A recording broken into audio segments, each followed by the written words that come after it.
घटता भूजल स्तर जल केवल मानव जाति के लिए ही नहीं बल्कि जीव जंतुओं और पेड़ पौधों के लिए भी आवश्यक है।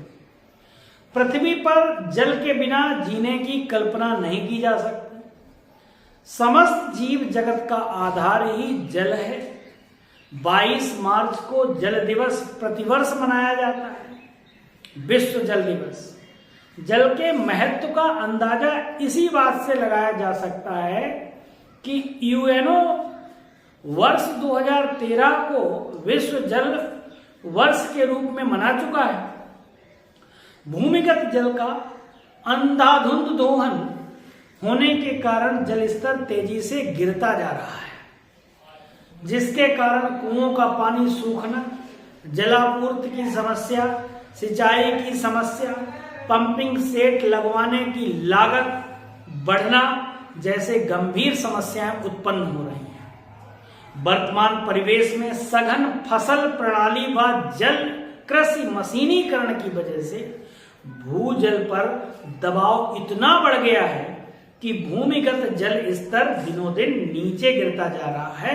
जैसा कि अब देख रहे हैं, सूर्य चरम पर है, अपनी पारा उसका बहुत गर्म है, और फिर भी हमारे जो खेत खलियान आप देख रहे हैं ये सब हरे भरे नजर आ रहे हैं, और लगातार भूमिगत जल जो है निकाला जा रहा है पंपिंग सेट के द्वारा, दिनों दिन नीचे गिरता जा रहा है। इसी वजह से जल स्तर, यह समस्या स्वतः ही विभिन्न समस्याओं को जन्म देती है। खेती में पारंपरिक सिंचाई प्रणाली है, आप देख रहे हैं किस तरीके से पानी फैल रहा है, पानी पूरी तरीके से लबालब खेतों को भरा जा रहा है। ये उपयोग में लाई जा रही पारंपरिक प्रणाली है, जिससे खेतों में सिंचाई जल जो है वो लबालब भर दिया जाता है, और जब लबालब भर दिया जाता है तो ये पानी, इससे काफी सारा पानी इधर उधर बहकर या जमीन में रिसकर नष्ट हो जाता है। आज किसान पृथ्वी पर घटते जल स्तर से खासे परेशान है।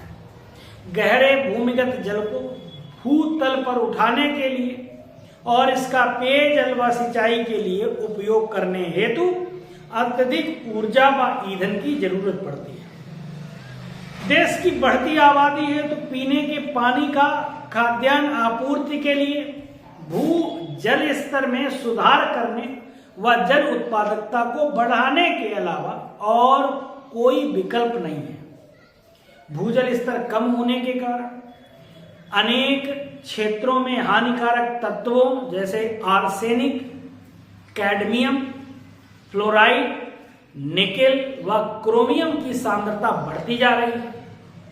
उत्तर प्रदेश में सर्वाधिक सिंचाई नलकूपों द्वारा की जाती है, और नलकूपों द्वारा सिंचाई के मामले में प्रदेश का प्रथम स्थान है। 75% तक जो है कुल सिंचित क्षेत्र का लगभग 75%। प्रदेश में सर्वप्रथम इसका प्रयोग जो 1960 में मेरठ जिले से प्रारंभ हुआ था।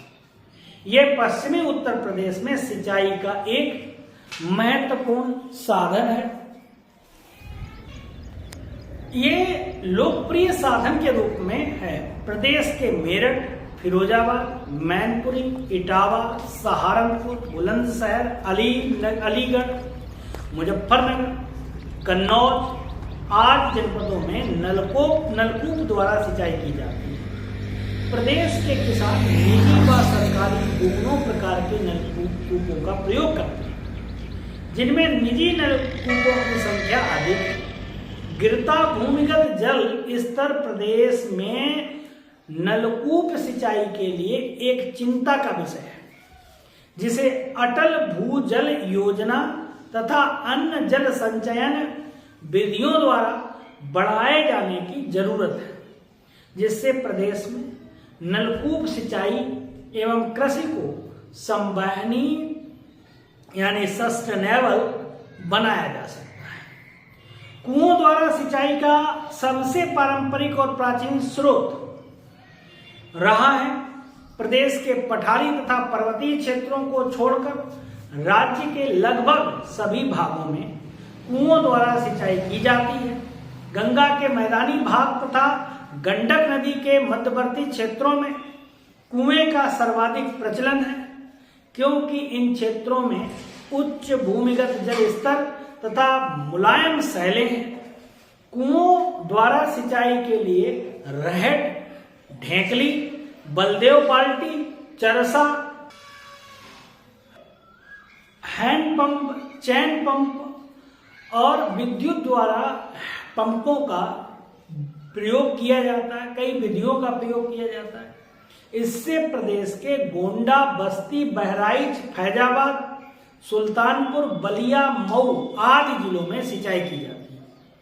उत्तर प्रदेश में नहरों का जाल भी बिछा है, जिनमें ऊपरी गंगा नहर, मध्य गंगा नहर, निचली गंगा नहर, शारदा नहर, पूर्वी यमुना नहर, आगरा नहर, सरयू नहर, बेतवा नहर, ललितपुर बांध नहर, गंडक नहर, रानी लक्ष्मीबाई बांध नहर। इस तरीके से नहरों के द्वारा भी सिंचाई की जाती है, लेकिन जो सर्वाधिक सिंचाई की जा रही है वो नलकूपों के द्वारा की जा रही है, जिससे जमीन का जो जल है उसका उपयोग ज्यादा होता है। इससे भूमिगत जल स्तर में गिरावट आ रही है, जो एक चिंता का विषय है। वहीं नमामि गंगे एक कार्यक्रम जो चलाया गया, नमामि गंगे कार्यकलाप संरक्षण मिशन है, जिसे जून 2014 में केंद्र सरकार द्वारा फ्लैगशिप कार्यक्रम के रूप में शुरू किया गया था, ताकि प्रदूषण के प्रभावी संयोजन और राष्ट्रीय नदी गंगा के संरक्षण एवं संरक्षण लक्ष्य को पूरा किया जा सके। यह जल संसाधन मंत्रालय, नदी विकास एवं गंगा संरक्षण विभाग तथा जल शक्ति मंत्रालय के अधीन से चालित या संचालित किया जाता है। यह राष्ट्रीय कार्यक्रम क्लींजर गंगा और इसके समकक्ष associates state programme management telecom जल संकट को विभिन्न हम केंद्र सरकार द्वारा संचालित योजनाओं या हम सरोवर मिशन आदि मिशनों के तहत बचा सकते हैं, जो कि कुओं द्वारा हम जल को निष्कासित तो करते हैं लेकिन उसकी भरपाई नहीं हो पाती है। उसके लिए सरोवर योजना के तहत हम क्या करें, तालाबों को बनाएं, बारिश का पानी इकट्ठा करें, जिससे जल स्तर बढ़ सकता है और हम सिंचाई के रूप में यूज कर सकते हैं। मई जून के महीने में जब हमारे यहाँ सूखा जैसा पड़ जाता है तो हम जल स्तर जो नीचे का पानी है वो निकालते हैं, जिससे जल संकट बढ़ रहा है। तो इस संकट को कम करने के लिए हम इसको बचा सकते हैं। Thanks for watching.